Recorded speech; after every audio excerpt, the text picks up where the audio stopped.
So it's a start of a new decade and a new year. And, as in December, just a month ago, which to me seems like ages ago, as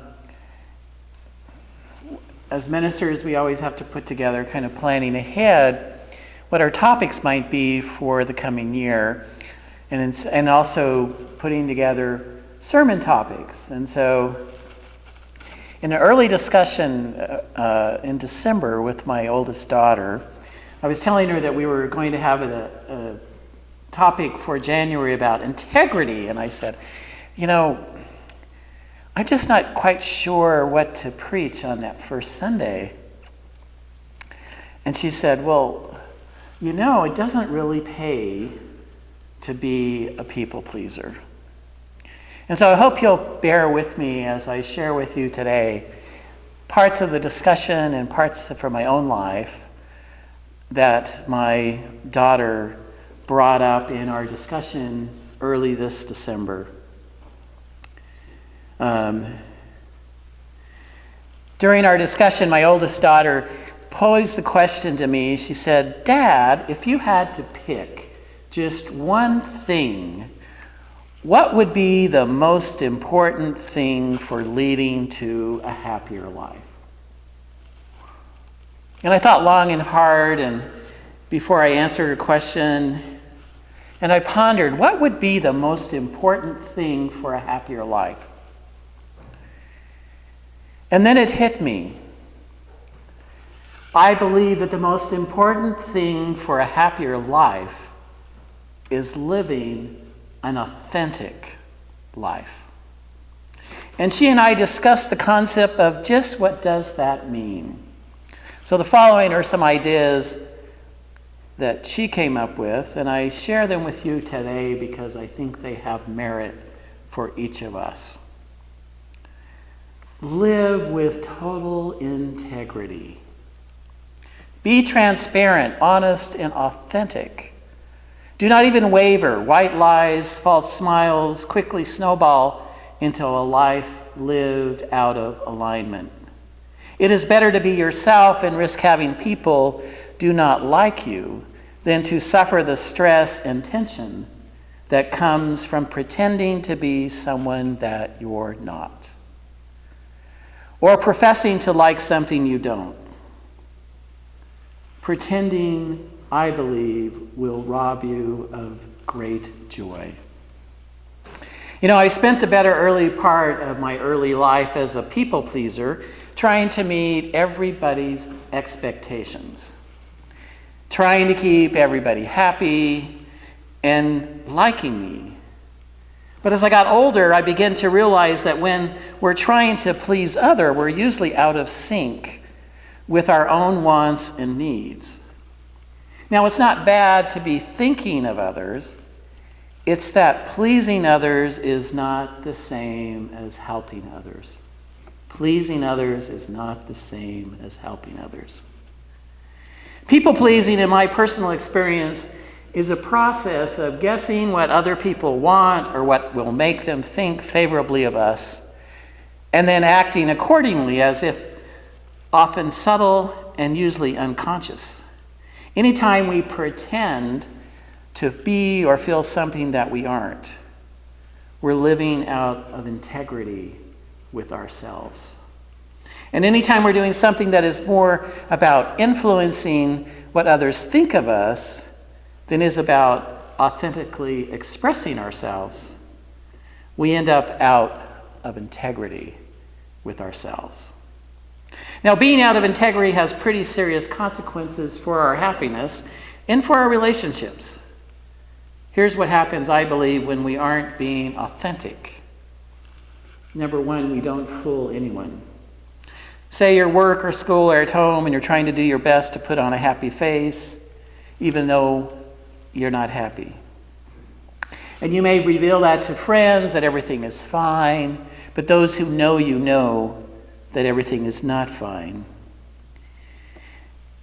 And so every part in our brain, we have these negative feelings, I believe, and called, they can trigger minor neurons. This is a according to science.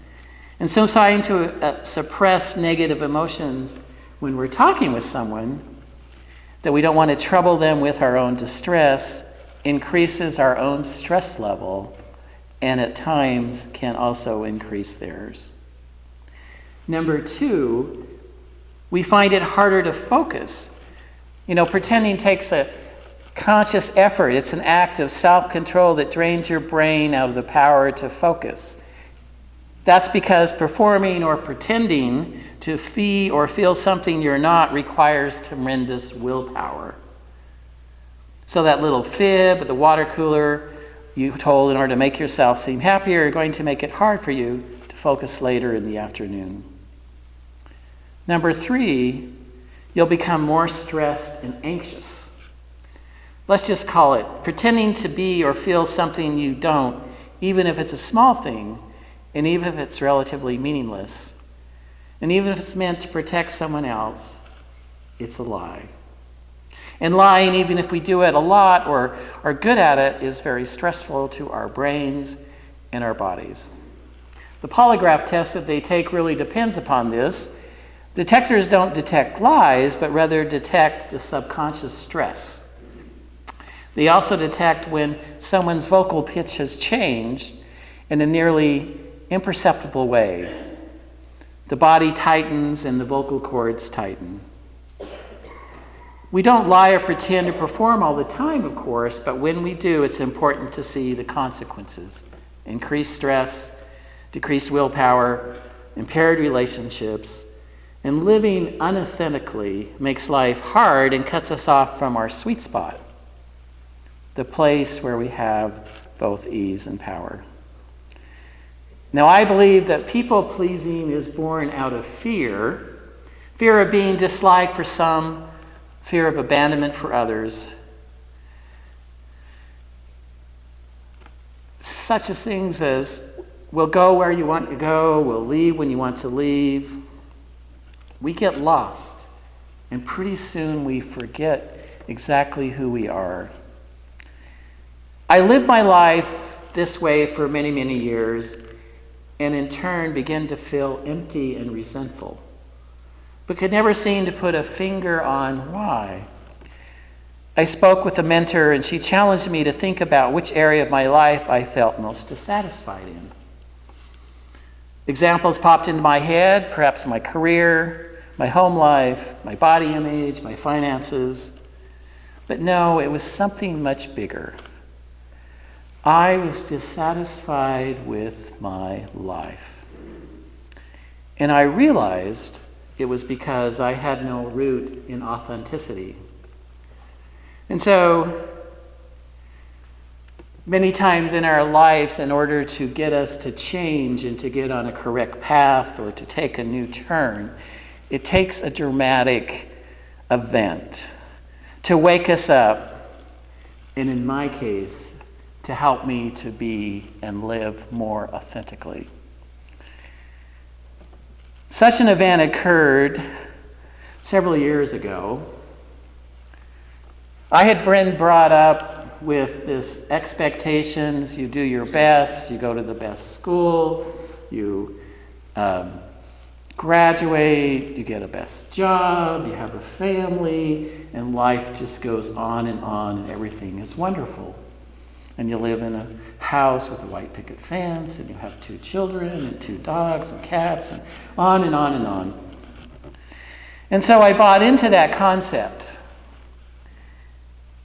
And I was living a life where the person on the outside was incongruent with the person on the inside.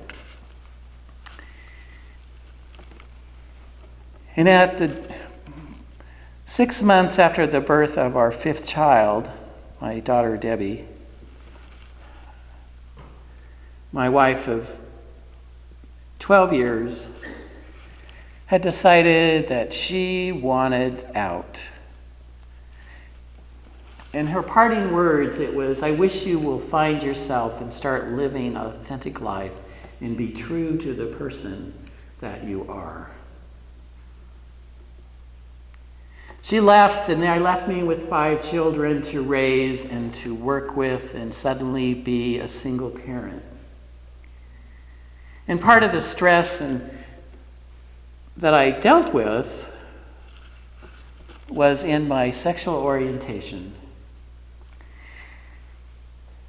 trying to suppress something that I knew that the person inside and what I was putting outside was not congruent.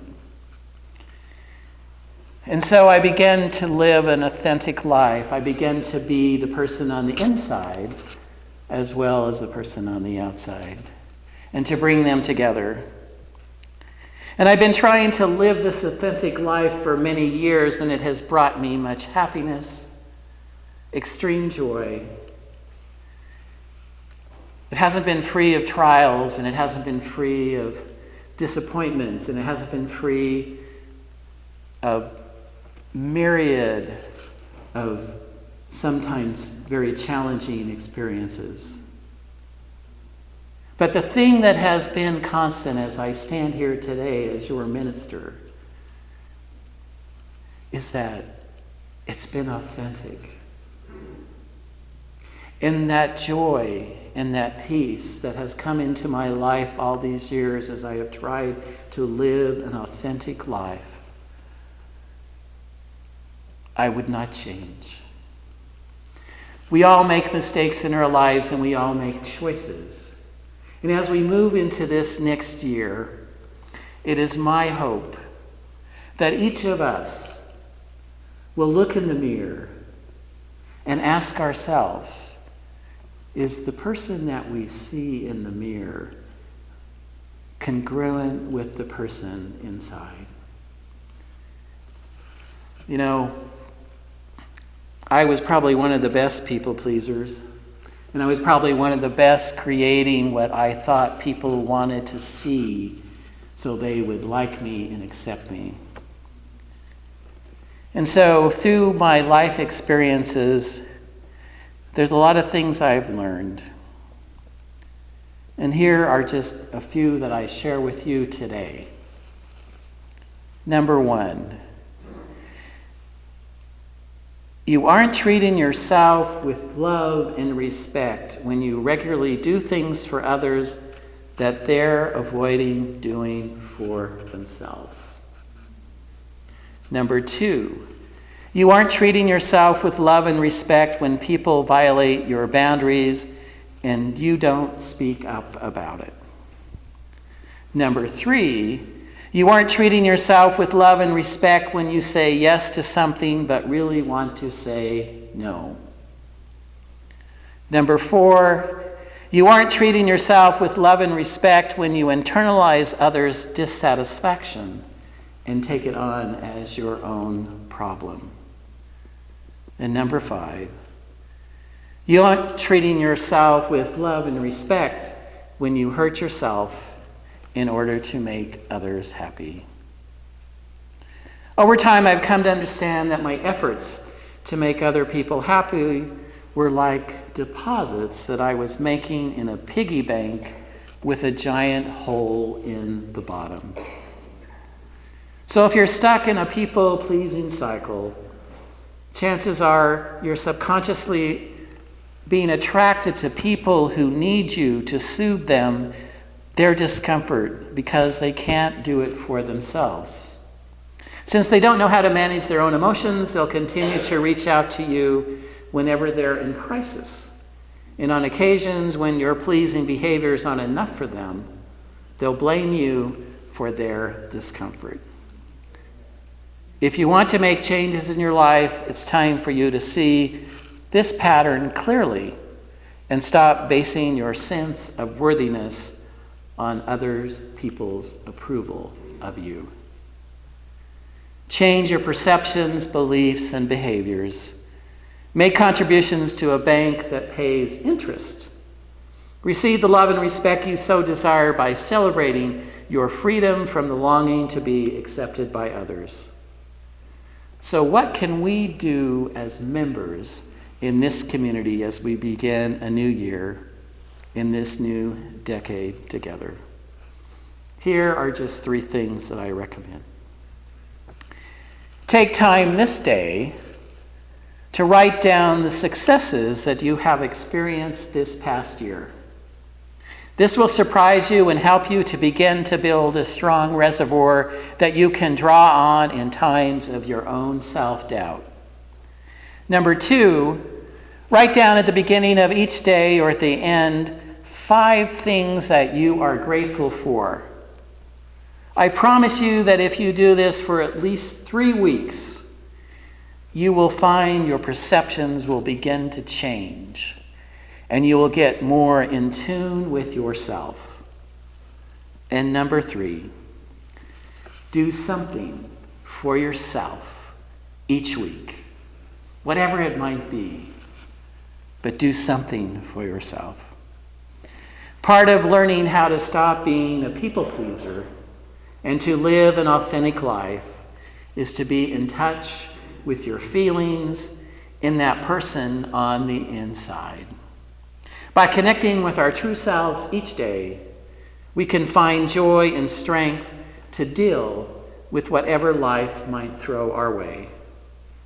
My challenge to all of you today is to start today to begin to live an authentic life of integrity. May it be so.